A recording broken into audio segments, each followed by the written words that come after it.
I've got a really interesting idea for you. I know how you can gain 6 hours for your next time. Are you still gonna you're still gonna Uh, stick with 84 hours, is that I right? am. Okay. Yeah, that Okay, I okay, of I course I you will will. always be an 84-hour loop Okay. start. Okay, I was just trying to be innovative. I'm sorry. Okay. What about like bike equipment, sleep?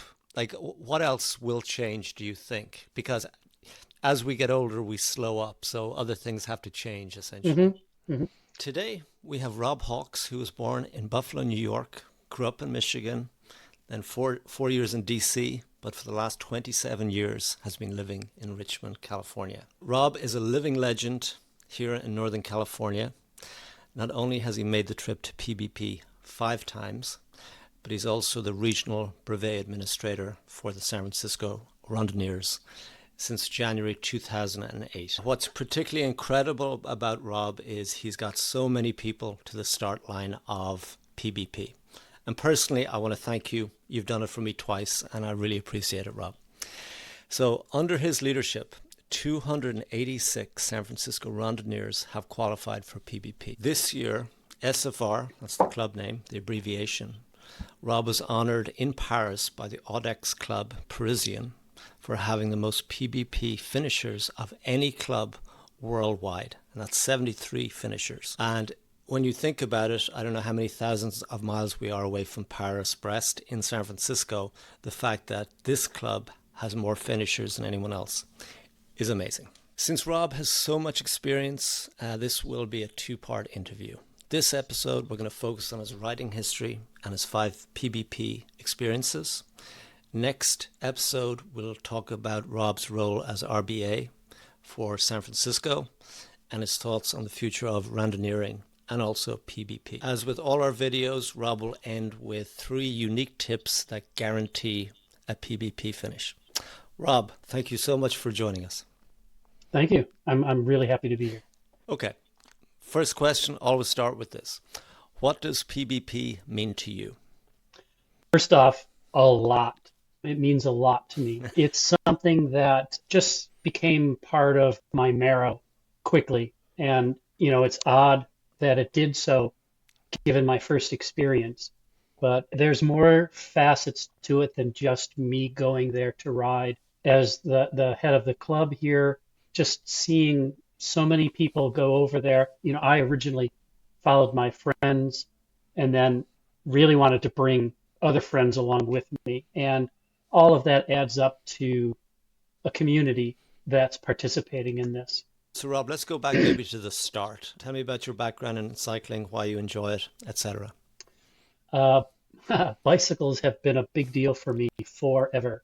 Since I first rode a bike, I can still remember my uncle teaching me how to ride and convincing me I didn't need training wheels. And he would say, I'm going to sit on the rack on the back. And if you start Nice. tipping, I'll put my feet down and that'll hold you up and we'll just go down the street.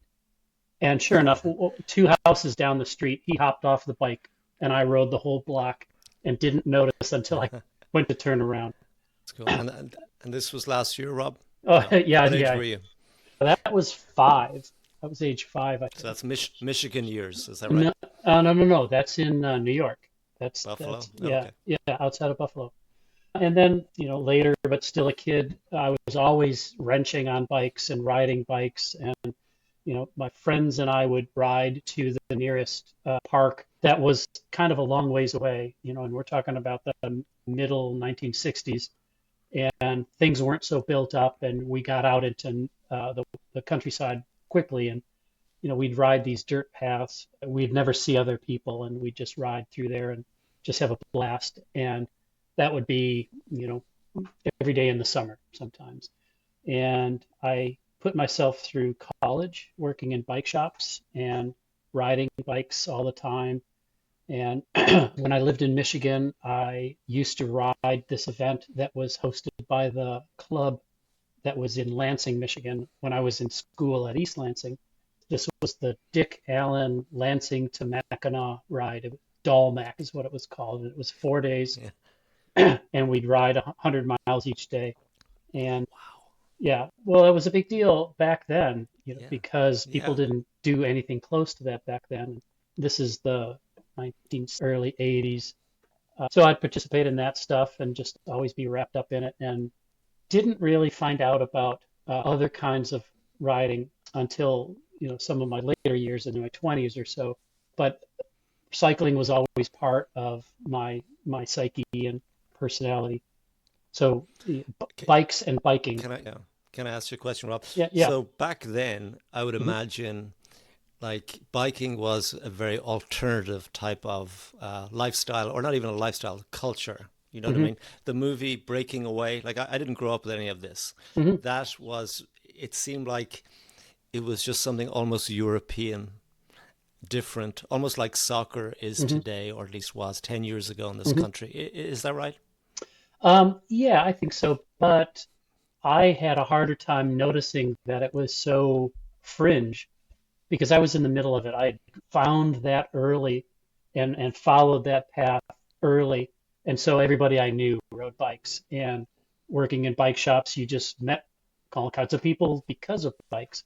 So it was harder to take a step outside of it and see it from non-cycling eyes, or through Yeah. non-cycling eyes. And you're actually, I think, the first bike mechanic I've interviewed. So that gives you Okay. a very different perspective, right? Hmm. And I always think that as a bike mechanic, you're either good at it, you're naturally good at fixing things. Hmm. That's why most people are mechanics. I could never be one, for example. Is that kind of correct, or you kind of learn your craft, or how does that work? It's really going to be different for different people, but I've certainly Yeah, learned a lot over time. And, I think back to the kind of mechanic that I was in the 70s and what I know now, particularly in the area of wheel building. I knew yeah, how to put things together and get them tight, but I didn't know any of the nuances of building a wheel, like getting the tension right, yeah. and getting the dish right, and getting all the facets of it just right to build a stronger wheel. And that's something that I've actually learned a lot more of in later life, when, I just started building all my own wheels and started having a bigger and bigger fleet of bikes in the garage. How many bikes do we have now? Let Tell me me. check. Well, my wife's not here. 20. Okay, okay. She does watch YouTube though, I assume, so we make that out, okay? Right. Yeah. I personally have around, I would say about 8 functioning bikes right now. My wife doesn't watch this, so I'm okay. Yeah. So anyway, so Rob, then when did you start getting into more long distance riding? Was that once you got to California, or did that happen Well, I earlier? would occasionally do fairly long rides, like these Dalmac rides. That was when I was in Michigan, and then I was in my 30s, actually 20s and 30s. It wasn't until I got to California that I started doing long rides on a much more consistent basis.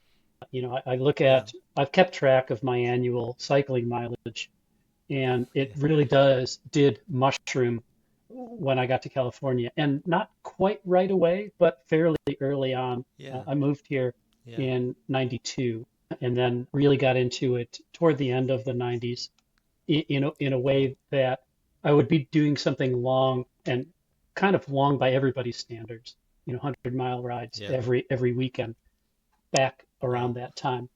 And your interest in biking over the years, Mhm. has it remained constant, or does it kind of drift in and out? Well, I think if you looked at what I do today at home dealing with bikes, it's probably much, much more so right now. Yeah. Just because I have so many bikes in the garage, and I've got a shop set up that is pretty close to most bike shops in terms of the equipment that's there. Yeah. And then all the things that I do for Rusa and for Randonneurs USA and for San Yeah. Francisco Randonnuers. So it's every waking moment these days, as it's not too long in between thoughts of cycling and bikes. Yeah. And before you started randonneuring in Hmm. California, I Hmm. assume, Hmm. did you do double centuries before that? Or I Yeah, I remember did. seeing you support in the Terrible Two. I Hmm. think it's obviously since you've been randonneuring, but I wonder how long does that go back? Well, I started doing double centuries in '99. I think that was the Okay. first year I did the Davis double century. And my involvement at first was just riding them. And for the first few years, it would be only one, maybe two a year.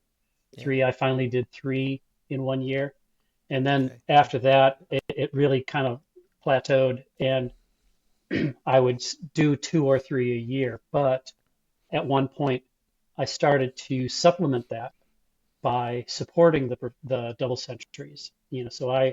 for quite a number of years, was working the the rest stop at the top of Mount Diablo for the Devil Mountain Double, and Okay. I would routinely go to the Fort Ross rest stop on the Terrible Two. Yes, that's where I So saw you many yeah, years so ago. Yeah. yeah, so I would support those two. At one time, I also supported the Marin Double Century. Yeah. So I got into the routine of doing that. Well, one of the things that was doing double duty with supporting the double century was my son really loved to go with me Yeah. to the Fort Ross one because he liked the I long think I drive up. remember. I remember meeting your son. I didn't Yeah, know you that well, Rob, but yeah, that's many years ago. Wow. yeah, yeah. And so he would hang out with the radio guys and he'd play chess and help them with that Yeah. part of it. And I'd do the rider check-in. And, Yeah. we'd stop and get pizza in Bodega Bay on the way up. And so Cool. a whole full day of it. And it would Yeah. be something, even when you're raising a teenager, sometimes there's a lot of conflict. And, Yeah. if this came up on our personal calendars, it would be a day of truce in that. And Okay. then, and of course, as he grew a little bit older and got past a lot of that stuff, it was just something that we could both share at the same time. Yeah. A brief aside, Rob. Hmm. I have a son as well. He Hmm. wouldn't be caught dead in a bicycle. Is that true for your son as well? Well, he would ride a bit when he was Okay. much younger, but hasn't in many years. I think as an adult, I Yeah. don't think he's ever been on a bike again. Yeah. And my My daughter, theory is, yeah. my Yeah. daughter never Sorry, go got ahead. into it. Yeah. Yeah. My theory is with my son, he sees it brings me so much joy, so he's not going to do that. He's going to do the exact opposite. Yeah. Cool. Okay, so then when was your first kind of, when did you hear about randonneuring? Well, that goes way back. I can Okay. remember when I was working in a bike shop in East Lansing in the late 70s, hearing Wow. about Okay. Americans going to this thing called Brest Paris. And, Yeah. the explanation that we'd be given would be somebody telling us, they're going over to France to do this ride and get this, they ride for 4 days. And it was just mind blowing. It's like, I can Yeah. remember thinking at the time, there's no way in the world that I would ever consider doing something like that. I just Yeah. thought of those people doing it at that point as just like so far up above my abilities. Yeah. And then, so then when you were in California, Mhm. is that your first event, randonneuring event? Is that correct? Oh yeah, yeah.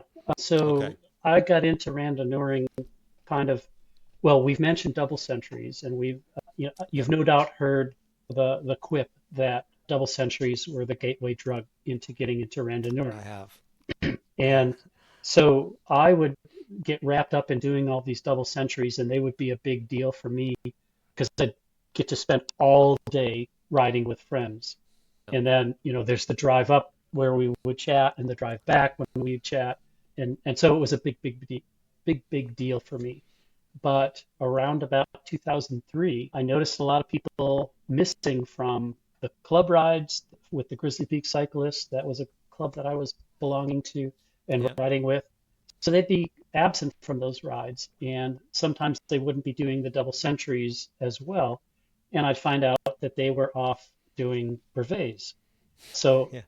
also that year, after PBP, of course, like in the fall of 2003, I would hear all the stories of the guys that had gone Yeah. over. Bruce Bird would be telling this and others about their experiences there. And, that just kind of took hold. And in 2004, very early in the year, but, this is another funny thing that it was in late March, I think, where I think it was the Santa Cruz Randonnuers were, no, it was San Francisco Randonnuers. This is before my time there. They were doing a flesh, and the Bruce's team was short. a rider.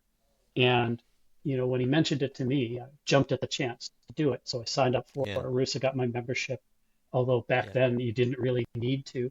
This was before the membership requirement. And then went off and did it. And, my context for doing this was it's a bit more than a double century, but I've been able to Yeah. do just double centuries, and I should be able to just gut out the last 40 miles or so beyond what my limit was before then. And that year, I think 2004 was the only brevet, or rather Randonneuring event that I did. And then in 2005, uh, I got into the whole shebang. I did the 2, 3, 4, and Yeah. 6. And Rob, on your first first hmm Randonneuring event, hmm any comments about the culture? Did it seem different than what you had been used to? Well, in 2004, of course, it was just the five-member team. So I only had those five. I didn't get Okay. the exposure to starting event in a group start with a whole bunch of people that I didn't know, and then seeing those people through the whole day. No, these were, actually, I think our team was only four members. Sorry, it was five. Forgetting about John Quartermain, Jim Bradbury, John Quartermain, Dan Brecky, Bill Bruceberg, and myself. And I was with them all the time. The team event aspect is that Yeah. you ride as a group. So it was a lot different than what I would later experience on brevets, with a much bigger field and Yeah. the ability to, if you speed up, there'll be somebody else there. If you slow down, there'll be somebody else there for you. So it was So 2005 when then I got to experience that. I get you. So maybe talk about, so then you're getting closer and closer to the sickness, right? Yeah, yeah. And then you decide when to do the. Actually, can I just ask? So you had two kids. How old were they when getting into Randonneuring? So they were teenage years. So my Okay. daughter Yeah. was an early teenager, and then my son was 4 years younger than that. So he became a teenager later. So they were not small children, but they were young Yeah. children. I get you. Okay. So then you decide you're going to do PBP, right? hmm hmm And that would be for 2007. hmm Maybe tell us a little bit more about the decision to do it, and also, obviously, you'd never done it before, so how did you kind of formulate a strategy for it? Well, whatever strategy I had was incomplete, and Okay. my preparation for my incomplete strategy was incomplete itself. So I Okay. was way Yes. down from being ready to do this. And I didn't really fully understand what I was getting into. And I did it mostly because of the strong pull to ride with all my friends. They were all Yeah. Yeah. going to do this, and why couldn't I do this? So I'm going to give it a try. Cool. You want to tell me a bit about your preparation then Uh, itself? How did you train, etc.? I didn't really train, not compared to the way that I approached it um, Yes. in later iterations of PBP. And the Yeah. experience that I had was well worth it, because I think it made 2011 and 2015 and 2019 Yeah. so much better, because Yeah. of all the things that I had to learn, that I was forced to learn if I wanted to Yeah. continue doing this. And Ex- in 2007, I don't think I was yet to the point where I really could admit to enjoying the experience at the end, well, before the end, but at the later half. How, Okay. Yeah. you get deep into a ride, and sometimes all you're Yeah. thinking about is finishing. And then, Completely. yeah, once you finish, you can enjoy much more so the whole experience. But back then in 2000, certainly on the 600K qualifier and the 600K, until it wasn't until 2009 that I did a 600K that I had enjoyment of the second half of it. Yes. And, Okay. and Yeah. that's really kind of remarkable, I think, that I stuck it out and just stayed at Yeah. it until I finally did find that there was a reward for me Yeah. doing this. And I think that's interesting. I'm 55, and I definitely, in the early days, I tied my self-esteem to finishing a ride. Mhm. And now I think, while it's still important, if it doesn't happen, I feel less shamed or whatever. We'll talk about this more later, Hmm. but Hmm. I do think as you get older, you have more perspective, certainly. Yeah. So then in your first one, 2007, Hmm. you rode with a few of your buddies, it sounds like. Is that right? Well, Maybe tell us about that. actually, I didn't get to ride with anybody that I knew, as it turned out. Okay. I was at the start line with three of the people that were on that flesh that I'd done in 2004. Okay. Yeah. And right away, there was so much going on. And in 2007, I did the 90-hour start group, and back then that didn't start until like 9:30. So Oh, wow. we were in the first start group, and it was dark and it was raining. And Oh, God. right away, like two of those other people, they wanted to ride hard, and I lost them right away. And I really put myself Yeah. into a hole at first, trying to keep up with them, and not being able to ride with my friends. You can't expect that somebody's going to slow down on an event like that just for your sake. Uh, Yeah. so, I don't begrudge them, having and following their own plan, but I Yeah. wasn't able to keep up, and that left me alone. And this is where the ill preparation, starts to make itself known big time. Uh, Yeah. I didn't know enough French, and I didn't have enough confidence in the little that I knew to Yeah. allow me to enjoy the whole experience and to interact with anybody. I very Yeah. much had to stick with, is there an American around? I need to share Yeah. something. And, so I was on my own, and that I really get you. changed the experience. I think if I knew more going into that part of it, or going Yeah. into it and experiencing that part of it, I think I would have had a Yeah. better outcome. I think, Rob, what you needed was a Rob Hawks to get Ah, you educated before you went. But luckily, I yeah, had that person. yeah. Well, you're Did you? jumping ahead a few pages here, because I have a comment to make about Okay, that. good. Okay. Back to that first one, Hmm. because that's will always be your first one. Hmm. Did you discuss it with your teammates? Like, was there a lot of communication? Okay, here's the strategy. We're going to ride together if possible, or was it sort of just very nebulous, the Absolutely whole plan? not. It Yes. wasn't even Okay. nebulous. You couldn't even call it nebulous. And by the way, in Yeah. 2007, uh, I believe that I registered for P listing the Grizzly Peak cyclists, because before that, it was only after that I got heavily involved in the San Francisco Randonnuers.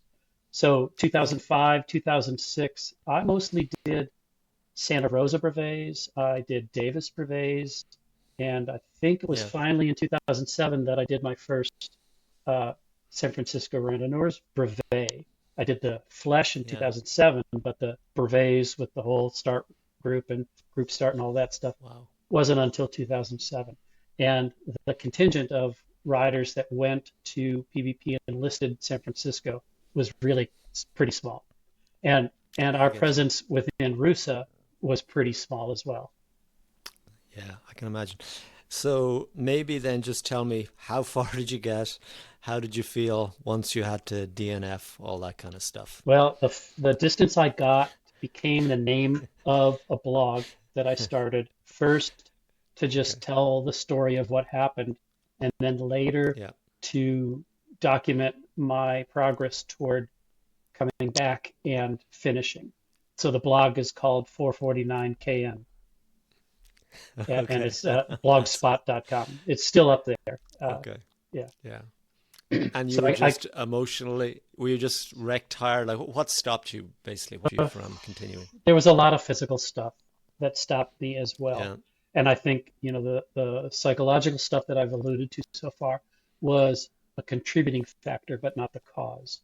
So, Yeah. the lack of preparation can also be seen by stupid stuff that I did before the brevet, or rather before PBP. And one of those stupid things was I was working for a new company, and they were having their annual picnic, and they're playing games beforehand, and I'm trying to assimilate with the culture of this business, and not make it look like I'm just this doofus that can't do anything. So I think we're doing something with frisbees. It might have been a frisbee football kind of a thing, whatever. I Yeah. pulled a hamstring painfully. And so that was a limiting factor on PBP. So anytime that I started to push really hard, I would start to feel Yeah. that. And then I did have a lot of knee pain that Uh, stopped me. I think that yeah. was the big thing that I couldn't Yeah. ride past. The hamstring part of it, I could deal with that, but just not pushing overly hard. Yeah. But the knee pain was just something that was cumulative, and once you got it, I a get you. certain accumulation, couldn't go any further. And it was raining, and I didn't do well in the rain, and I'm alone. I haven't talked to Yeah. other people, and here's another big thing is that I didn't see stuff that I liked to eat, and so I didn't Okay. eat anything.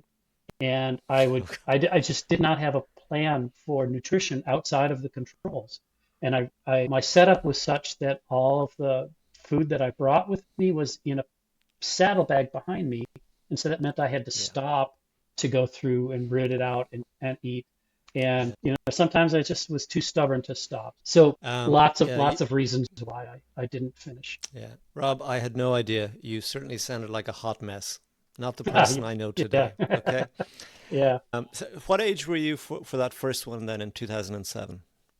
I would have been 51, I think. Okay, so about the average age that everyone sort of does their first one, essentially. Yeah, actually, I And was 50. I was going to turn 51 a couple of months after finishing. So yeah, 50. okay, and then obviously it sounded like it wasn't a great experience. Did you kind of witness any of that French hospitality or anything like that, or you were just too kind of out of it essentially? Uh, well, like I said, I didn't know enough French to be able to feel confident in approaching anybody that Yeah, I would need to know French to communicate with. And I kept way too much to myself.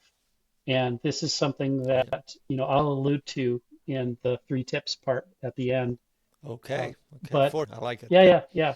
So Okay, yeah, I think sticking to myself too much was also something that limited the whole experience. But, when I finished the trip, didn't finish the event, but when I finished the trip, I yeah, told myself, I still had a great time. That's what I would tell other people. And yeah, I certainly did have a great time because there are things that I remember fondly of that yeah, experience because it was something that I'd never done before. I'd never gone to another country without my family and participated in something and be on my own yeah, to yeah. fend for myself. So that was a forced growing experience there. Okay, But I really wasn't telling myself the truth when I was saying to yeah, myself, yeah, I still had a great time even though I didn't finish. yeah, And as the days got shorter in the fall of 2007 and the yeah, rain started and everything kind of closes down where you can't get outside and burn off steam and lacking the motivation to go and do that even on the nice days kind of contributed to being depressed yeah, yeah, from not succeeding at something that I thought I could do. And everyone, just being around all these other people that did, in fact, power through and get finished and have good experiences and lots of great stories to yeah, tell. Um, I didn't have any of that stuff. So, that didn't help with my yeah, feelings. And so it was many months before, I could admit that I was depressed and do something about it.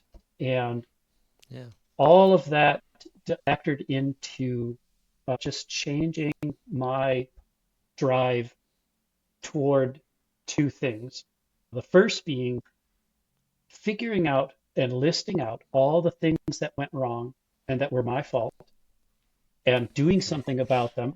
And the other thing was, I don't want anybody else to say, well, nobody told me about X and nobody told me about Y. Yeah, I was going to try and supply that information to other people, as many other people as I could. And that's so, great. yeah, so I started the blog entries and I started, when Yeah, in 2008 is when I became the RBA for San Francisco.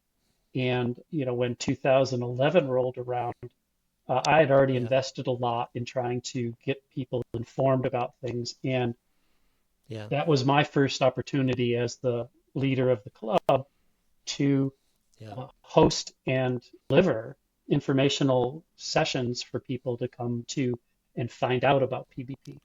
Yeah. And I certainly benefited in 2019 when I did it from all the work you did. Mhm. Rob, can I ask you, when you were doing that first one, low point, were you saying to yourself, I am never ever coming back to France? I hate this place. Or like when did you decide to return for PBP? Mm, Probably never once thought, I hate this, I'll never do this again. I was kind of Okay. mad at myself for not having done the things that I should have done. And Yeah. ahead of 2011, there were lots of discoveries, but those discoveries happened because I invested in them. Yeah.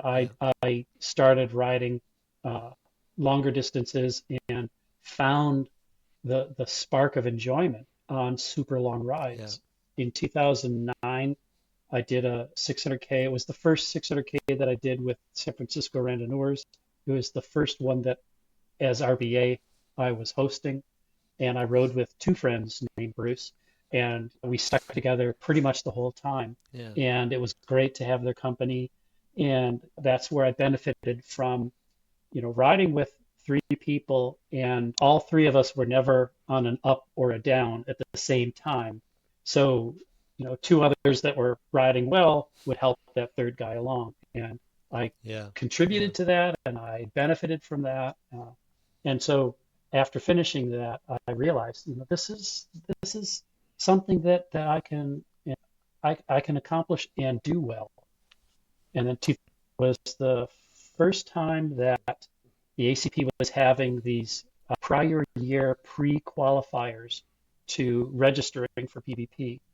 And I rode the Central Coast 1000K, and Wow. that was fantastic. My experience on that Okay. was just an eye opener, and I was riding stronger every single day. And it was just such a Uh, empowering experience. yeah. Like it's interesting, Rob, to me that so first year 2007, everything went wrong. You didn't Hmm. prepare Hmm. correctly, Hmm. but you definitely have that kind of mind that you look at what went wrong Hmm. and then you say, "Oh, I'm going to improve this part. I'm going to Hmm. improve this part. I'm going to work on that." Hmm. Is that correct? Because that's kind of my observation about you. Yeah, You're quite yeah, analytical. Yes. Okay. yeah. Well, I'm That's great.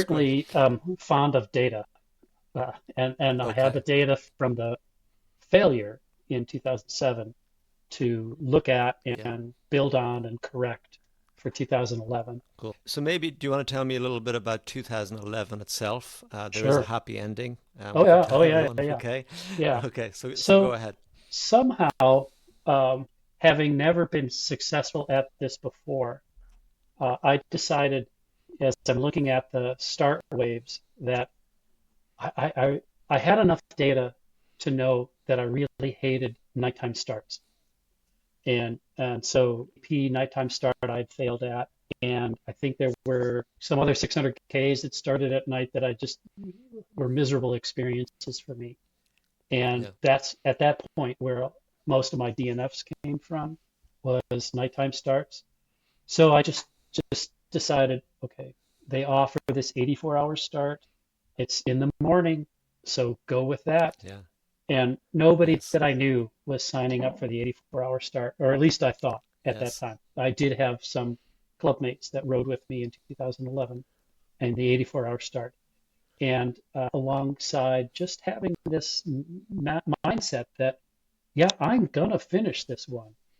I know so much Yeah. more. I have a much better approach. Yeah. You remember I said that I didn't eat on 2007 because I wouldn't see anything that I was familiar with or liked, or, Yeah. or, or was ready to experiment on right then and there. Probably a bad idea to be experimenting. But Yeah. in 2011, what I discovered, there were two things that I discovered. One was that, okay, if there's if there's anything at all that you'll eat, just eat a lot of that. And I just remember starting out with a massive pile of mashed potatoes and potage at, what is it? Not Carhay, but Mortano Parish. So outbound, Okay. that's just an eating stop. And I went in there and just ate a pile of that stuff. And then later on, I would just pick out a few things. And sure enough, as the ride went on, and my eating sessions would, I'd go to another one and then another one at these different controls. My plate would be fuller and fuller, and I'd be adding more and more other kinds of Yeah. foods. And so, Yeah. You sound like a toddler, Rob, yeah, introducing vegetables and well, things. sure. Okay, right. Yeah, I'll take that label. It belongs. Okay. Okay. So, Yeah. I ate much better and enjoyed the food and looked forward to it. And so the other thing that I discovered was beer on a ride, on a really long ride. And Yeah. before then, before 2011, I just had this notion that, if I had beer on this ride, I would just get a headache and I'd feel awful, and it's just not appropriate. Yeah. And funnily enough, as I had made the trip all the way out to Brest, and I was on my way back, and I was riding with Ed Yu, and we're coming into Sazun, and I just had this overpowering urge for a beer. And outbound, I had noticed that there was a cafe in the central square of the small little village, and I was thinking, okay, if the place is not packed, I'm going to go in there and have a beer. And I told this to Ed, and he's like, couldn't compute it. It just didn't make sense to him. And then he finally said, I'm going to watch this. I think he Yes. thought I was going to explode or something. Yeah. And I just remember the experience of drinking that beer to this day, where I walked into the cafe, I ordered the beer, the bartender corrected my French, he handed me a glass of beer, and I remember putting my hand on the glass, and then all of a sudden I'm putting an empty glass down. I think just by Yeah. grasping the glass, my body metabolized everything in that beer Oh, right away, completely. just Yeah. Yeah. vaporized it. And, it's not like I had several of these. And by the way, Ed watched all of this and then said, I'm going to have one. And so he had I love one it. Yeah. as well. And I would have one at every control all the way Yeah. till the end. And just I like having that that. glass I of like beer, that. Yeah. well, it would help settle my stomach. The Yeah. carbonation would help, churn things up and get gases out of me. And it's simple carbs, and it was good fuel. I certainly never Yeah. had any to excess, but just one glass at each control along with a bunch of food. So it was a big revelation So, to me. yeah. So, Rob, it sounds like it went pretty smoothly. 2011, your second one.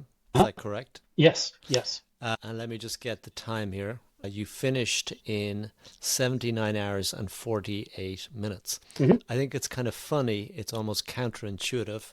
You lopped off a possible 6 hours from PBP to start in the morning, Hmm. the Hmm. 84-hour start. Yeah. And it helped. And it, again, counterintuitively, it helps you more to have Yes. those Yes. less 6 hours. Right. Yeah. Well, like I said, I realized that Yeah. I was a morning start person, and that was the morning start Yeah. option. So it was a Yeah. I get gamble you. to quote give away 6 hours. But to this Yes. day, I would argue that you are not giving away six Yeah. hours of riding time. You are gaining 6 or more hours of Yeah. sleep because you're sleeping while But everybody's riding at the start anyway. Rob, just think of all the extra beers you could have drank in those 6 hours, but that's fine. Okay, so getting to the finish Yeah. of your second Uh-huh. Uh-huh. your first finish, how did that feel? That was exhilarating. Just like I said, Yeah, I approached it with the confidence that I was going to finish. And, in every single PvP that I've ridden, rain has been a factor. And rain was a huge factor in 2011. For the 84 yeah, hour start, it was worse than for everybody else. I think a lot of the 80 and 90-hour people got past where the rain would start for them, and some of them might get a little bit of it.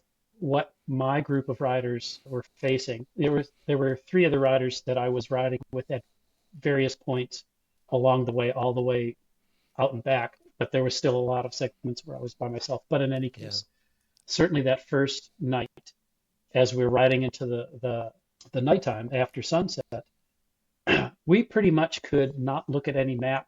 We would just look at where are the clouds the darkest? Where is the lightning the brightest? That's where our route's going to be going.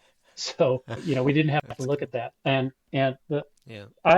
I describe it as biblical proportion thunderstorms just coming down, Wow. just crazy, Amazing. crazy, crazy. And there would be times when I would be by myself. Some of my friends would be either up ahead or behind, but I'm by myself, and all I had to do was visualize myself crossing the finish line. And here's the most wonderful thing that would happen every time I would do that. I would just burst out laughing. Just the thought of that would just bring me so much Yeah. joy. And the laughter Wow. coming out of me, I swear, was laughter that had been embargoed, held back by a dam for I know. 30 years. And so all this decades old laughter is just coming out. And Yeah. I Wow. don't I don't think anybody saw me as I'm riding through the night laughing my head off by myself. At least I hope nobody saw me. But Yeah. if they did, they would have thought I was crazy. But it That's was very wonderful. empowering to Yeah. experience that. And you obviously knew, Rob, that you were going to finish this no matter what. It sounds like you had no doubt in your Well, mind. the no matter what part, Yeah. sometimes that implies that bad shit's going to happen, and you're going to have these terrible things that you just slog through and you don't enjoy it. And sometimes I Yeah. think we do a disservice to people that we're telling the stories about our rides to when we focus too much on the bad stuff. And Yeah. it was never a no matter what proposition. It was just, I'm going to finish.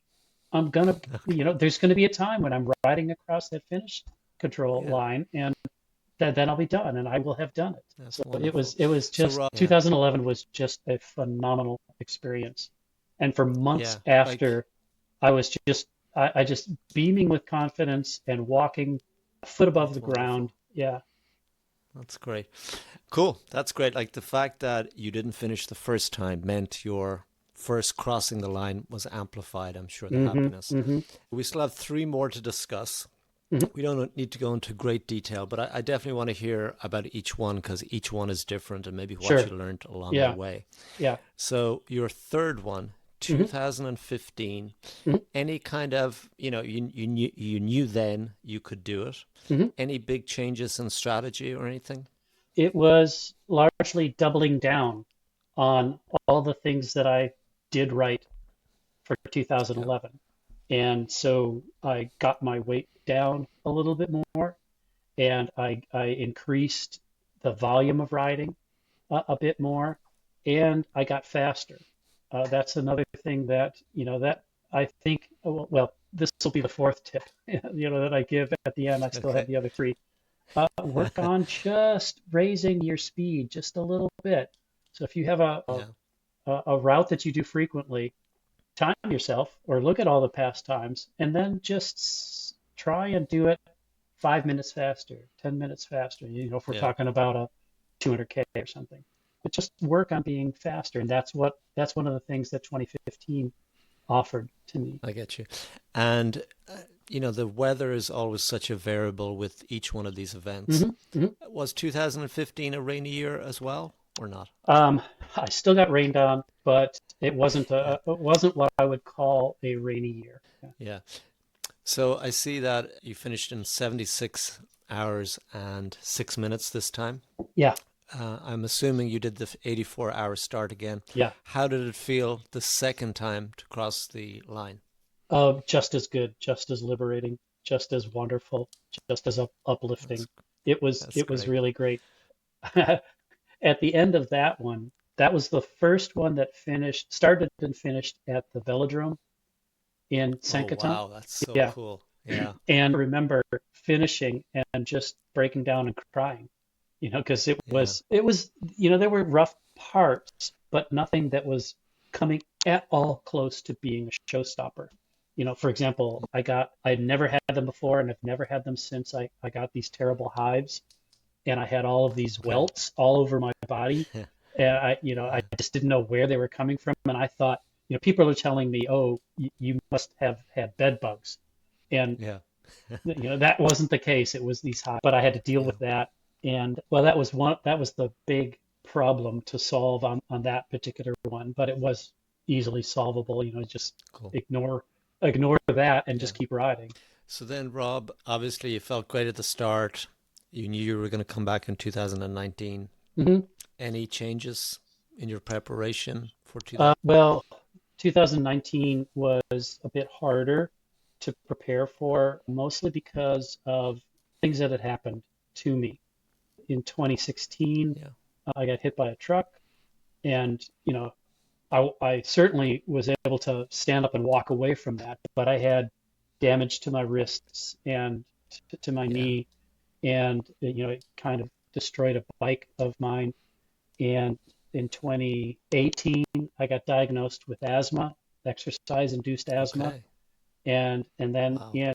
at the end of 2018, on Thanksgiving morning, I'm at Kaiser urgent care because I couldn't breathe. That was my first incident where I got a lung infection from the breathing too much of the smoke when we had the fires and the wildfire Yeah, smoke. yeah, And so I started out, ended 2018 and started out 2019 at the lowest ebb in fitness that I can remember. I was pretty much a wreck. yeah, And this was the first and only year that I got a coach to help prepare me. And that yeah, was, I think that was vital for me being able to qualify and then participate in and also finish PBP in 2019. yeah. Yeah, I know towards the end we're going to talk about how things change as you age, and hmm that's actually an interesting one, maybe a coach as you get older. So then you went into 2019 probably realizing you had some health issues you didn't have before, the asthma, hmm but you knew you were going to finish, did you? You didn't think it was going to be a Well, challenge. yeah, by the time 2019 rolled around, I had the asthma completely under control. I had Okay. found the right medications to take, and um, there weren't any wildfires that I had to deal with leading up to that. So, Yeah. those two things helped that become a non-issue for that. But it was the big challenge I think was building up from zero fitness after having Okay. had these illnesses or having these injuries. Yeah. Uh, so Yeah. I think that a big thing that helped was having done 600 Ks every single year so that Yeah. your body remembers that and you remember how to get it done. So Yeah. the consecutive streak of that plus having the coach to keep me in line, basically, my personality is such that if somebody else is expecting me to do something, I'm going to make sure that I don't let them down. And that was the way, like Okay. if I had had the same plan on a piece of paper that I would have followed on Yeah. my own, I probably would have cut corners way too much and wouldn't have been I get prepared. you. So it was answering to somebody else that That's cool. helped me S- follow through. So any comments on the ride itself, 2019? That was one where I kind of had a bigger posse to ride with in 20. Yeah. I rode a lot with Brian Koss and Roy Ross and Anson Moore. Yeah. Um, though they were all in the 84-hour start. I had convinced a few more people than usual to do that 84-hour Yeah. start with me, and Yeah, so Rob, I think you're trying to make the whole event 84 hours, right? retire no, and no, retire the actually, 90 hours. no, Okay. I'm not, Okay. All right. I'm not, and I'll tell Okay. you All why. right. Uh, Yeah. the 84-hour start has given every single control that we would reach plenty of time for them to have cleaned up and restocked. And so there would be Okay. far fewer people in line when you'd go into the Yeah. 84-hour controls, and you would still have enough people on the sides of the roads or Yeah. supporting these controls to make it feel like this is a big deal. So Yeah. if everybody started in the 84-hour group, all of that would change. It would be like riding the I 90 get hour you. if the 90 hours started in the morning. Yeah. And Rob, something I meant to ask. So, big posse, as you described, Uh-huh, uh-huh, 2019. yeah. So, you obviously had determined beforehand you were going to ride with these people. It was a lot different than your very first attempt when you really Hmm. didn't talk about the team dynamic. Hmm. Maybe talk more about how just the team dynamic and how, after doing it multiple times, you can improve upon that. Well, I think the definition of team might be is fungible the right word here? It's fluid. It's going to mean something to something else to somebody else. And by Yeah, team, it was mostly enough people that I knew well in the same start group yeah, so that, while I'm riding and at any moment I might think I'm surrounded by a whole group of Italians in beautiful blue jerseys or a whole yeah, bunch of French riders blasting past or all kinds of people from warm weather Asian countries, I still would have somebody that I knew not far behind me that they're going to catch up soon or not too far yeah, ahead of me that I can hopefully catch up to. And then, we coincide and ride for a while together, but then ride our own rides when that became the better thing for all of us. perfect. Yeah. Because we're almost at an hour, I'm going to Hmm. try to skip over a few things here. But Yeah, tell me about the feeling of 2019, that finishing line that you were getting very used to at this point. yeah. Well, here's a case in point of what I was just saying. It turns out that I was only 2 minutes behind Anson and Roy. I had ridden a Yeah, lot with them that morning from yeah, Drew, but at one point I just let them ride further ahead because I just needed to be, at that point, I just needed to be alone for a little bit and just ride my own pace. I couldn't yeah, ride somebody else's pace. And so we got separated visually, but I was only 2 minutes behind them. And it was a completely new finish location, start and finish location. 2019 was the first year yeah, that they did it in Rambouillet.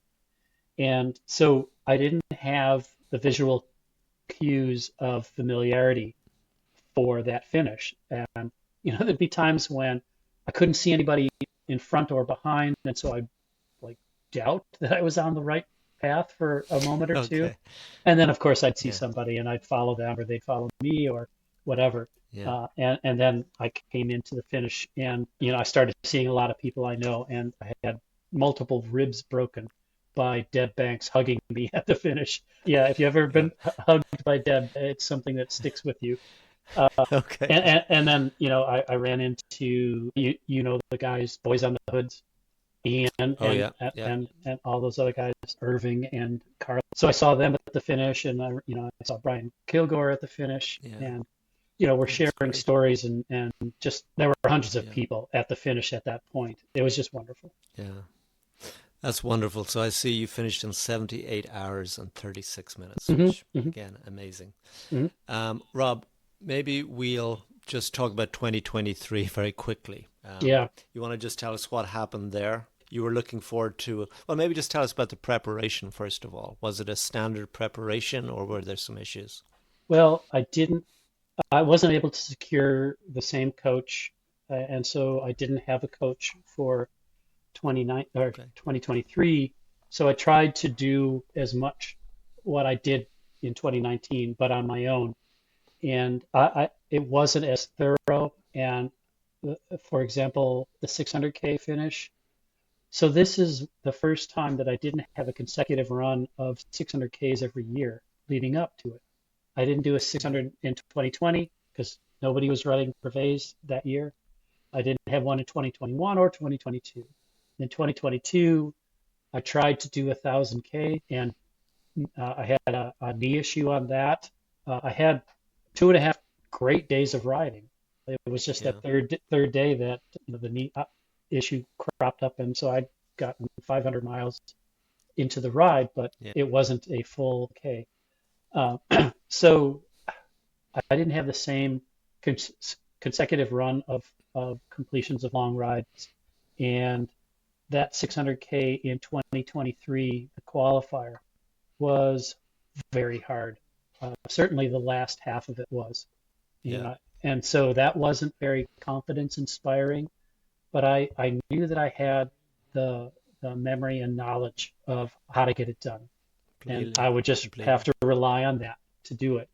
But I Yeah, never got the chance to do that because, as many people that are watching this will know, I ended up in the emergency room in Versailles yeah, days, like hours before PvP actually yeah, started, and I was completely way too weak to walk yeah, much less ride. And so, as everybody was leaving PvP, I was flat in bed, flat on my back in bed, recovering. And it was yeah, several days before I ate normally again. So it was like 2 days into what would have been PvP before I had my yeah, first real meal. So 4 days yeah. of not eating didn't leave me in a And good position. Rob, yeah, and Rob, DNSing versus DNFing, right? Hmm. So you've done both now, Yes, I and you've have. also finished 3 times. Yeah. Any similarities in the feeling between DNFing and DNSing? For me, none at all. My experience looking back on 2023 is almost like it didn't happen. And Okay, yeah, so, I still haven't really thought about what all that meant to me. And because, and I think at this point, we're a year removed from PvP. We're, a year out from that. It's not even a hole in my cycling history. It's just something that I don't even think about because yeah, I remember, of course, and have fond memories, of course, of all the people that I supported. So I have that from 2023. I really invested yeah, quite a lot in RUSA wide, not just SFR wide, yeah, information sharing and supporting and encouraging people to get to PvP and experience it for themselves. yeah, But I don't have the ride part of it. And, this year has been a little bit rough health wise with the asthma coming back big time. But yeah. that's going to be one of the things that I'm going to have to solve ahead of Cool. 2027. Cool. Well, we'll certainly end with that idea of what happens next in Hmm. 2027 for you. Yeah. But maybe just one or two questions before we get to that. For me, PBP, it's all about just the culture and the experience. It's Hmm. just, there's nothing like it, right? Hmm. And I always remember you telling us all before we went there for the first time. One was bring these little medals that you could give out to kids along the way. Hmm. Hmm. And two was that famous crepe place Hmm. where you'd stop along the street. Maybe just tell us a little bit about those things and also just the cultural experience that is PBP. Sure. Well, sharing these little pins that have San Francisco Randonnuers around the outside of it, and Yeah, kind of a artist rendering of what the Golden Gate Bridge and the Golden Gate itself looks like. That sharing something like that was not an original idea. I had seen other clubs do that. The distinction between, I think, perhaps what we from some of the other clubs was that ours told people where we were from, and every yeah, time we handed these out, especially with kids, like if you're handing them out to somebody that's 10 or 12 or something, they've got enough knowledge about the world to know that there are these yeah, other places and to have heard of places like San Francisco. And so, yeah, I just remember the realization dawning on faces when you'd hand this to people, and they would look at it and they, oh, San Francisco. Yeah, I just remember yeah. kids especially saying that. Yeah, to me, Rob, it's one of the highlights. And when I Hmm. ran out of them, Hmm. I was really bummed because Hmm. I wanted more you met so many kids Yeah. and it's a really nice way to interact with them. Hmm. And I often think that, it's so much part of their culture. Hmm. If you look at maybe a 60-year-old that lives in that part of the world, they've Hmm. probably seen the ride, Hmm. I don't know, 8, 9, 10 times in their lifetime. And it Hmm. is all these foreigners coming to their place. And I Sure. remember giving the medal to this kid and his eyes just lit up and just thinking that that kid will probably be volunteering in 50 years time in that Yeah. ride and he'll Yeah. remember that interaction. Like, it's Right. so special without a doubt. Right. Anyway, maybe you want to tell us about the crepe place as well. That's another one of your favorites. I had heard about this in 2000 from the 2003 riders. I never Yeah, made it that far in 2007, but I did get there in 2011, and I remember, that the I was really peaking at that point, just really on top of my riding yeah, at that point, and I didn't begrudge stopping there just because. it would be a point at which I could interact with other people that were standing still. I wouldn't have to do this on the fly as you're riding past. There would be the visual display of all the different countries that had stopped there. So the world is passing by this place, and you'll see the postcards on the pegboards, and they'll be arranged geographically, and you can look and find your card from previous times. If you're going Yeah. back a second time, and happen to send them a postcard. So that's also the place where I learned a lesson. I actually knew the answer beforehand, but seeing somebody else kind of make a mistake about it, where I'm sitting there and somebody that I knew is passing by, and I'm calling out to them, "You should stop, take a break."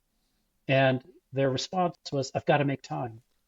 And I don't think that that is the right perspective, because what are you coming to do? Are you coming to bury yourself and just have your head down the whole time, and you're only looking at your front tire or the back tire of somebody right ahead of you and the pavement? And Yeah. there's all this stuff going on either side of the road, and going on in these little villages, and especially at that place. It's just a great opportunity to stop and soak up even more. And so, Yeah. I feel like you're gaining more than just a rest at that. You're taking on kind of a mental fuel by stopping at Yeah. these Yeah. places, and experiencing all this stuff, and then having a chance to chat with people that aren't on the go. So it's just Cool. a wonderful, traditional, non-formulaic thing going on. It wasn't Yeah. planned. It just kind of grew organically. It's great. So, Rob, before I ask you the three tips, I just want Hmm. one more topic, and that's that Sure. topic of aging. Hmm. You started this in your 50s, but you've seen it over five different iterations. Hmm. And like me, the first time I did it, Hmm. I'm going to come back as long as I can. So Hmm. I'm really interested on your perspective on how you keep giving yourself the best opportunity to finish. And maybe also like what happens when you decide not to do it anymore. How's that going to feel? I have no idea how that's going to feel. It could turn out that 2027 is that instance, but that's not my plan right now. My plan Yeah. is to go back and finish on a high note. I don't want to Okay. have my last experience be one that I didn't get to have. So Yeah. each each time, I am a different person every time I go there, and even more so now that I'm in my Yeah. 60s and will be 70 when this comes Wow. around. Yeah. So I would have to approach it differently. And there's physical things that will change with PBP. Like, don't count on it being even close to the same route next time. Yeah. We may have Yeah. an instance where either outbound or inbound, they take us on a completely different route, and then come Yeah. back to via the old route to keep all of these villages and cities, towns and cities that have a history with PvP still involved, and benefit from their involvement and their institutional knowledge about how to host people from Yeah. around the world that are on bikes coming through their little town. So then, like, I've got a really interesting idea for you. I know how you can gain 6 hours for your next. Are you still gonna you're still gonna Uh, stick with 84 hours? Is I, that I right? am. Okay. Yeah, that Okay. I Okay. Of I course I you will will. always be an 84-hour loop Okay. start. Okay. I was just trying to be innovative. I'm sorry. Okay. What about like bike equipment, sleep? Like, what else will change, do you think? Because as we get older, we slow up, so other things have to change Hmm. essentially. Hmm. In 2007, I had a custom bike made. I didn't get to use it in 2007 because it was delivered in July. So, I had this custom frame delivered, but I didn't have the bike put together, and certainly not enough time to have built it up Yeah. and tested and proven it to ride. I did ride that Yeah. successfully in 2011 and 2015. It's a wonderful bike. I still have it. I'll never get rid of it. But in for 2019, I had another one made by the same builder, but with changes that I'd learned that I wanted over the years. And I rode Yeah. that in 2019 successfully. But I think that in 2027, I won't ride either of those bikes. So the touring that I did in France after PBP 2023, or yes, 2023, is when I came upon the notion that I wanted something new to ride for that portion of the ride. Like I had gone to Provence and I'd gone to the Alps after PVP and ridden on a bike, certainly in the Alps, that wasn't particularly suited for climbing mountains. It was great for long distance where, the hills are punchy little things that add up. They're Yeah. not 12-mile long climbs. So I wanted something then that was more suitable for climbing the mountains. I wanted to have, I'm still looking forward to doing a trip to France to ride in the Pyrenees on a bike that's suited for riding the mountains. And I Yeah. I got that bike after I got back from PBP 2023, and I found that I ended up picking the bike that I could ride on PBP as well. It's very well suited for climbing, but it also can be, well, it's in the endurance category, so it kind of Yeah. fits. So I think that I'll be making a completely different choice for a machine in 2027. Makes sense. What about sleep? Do you think as we get older, the only way to, finish is to sleep less? Is that No, correct or not? no, no, no, no, no. Please don't ever promote that Okay. idea. I think sleep is the coin of the realm for being able to participate and enjoy.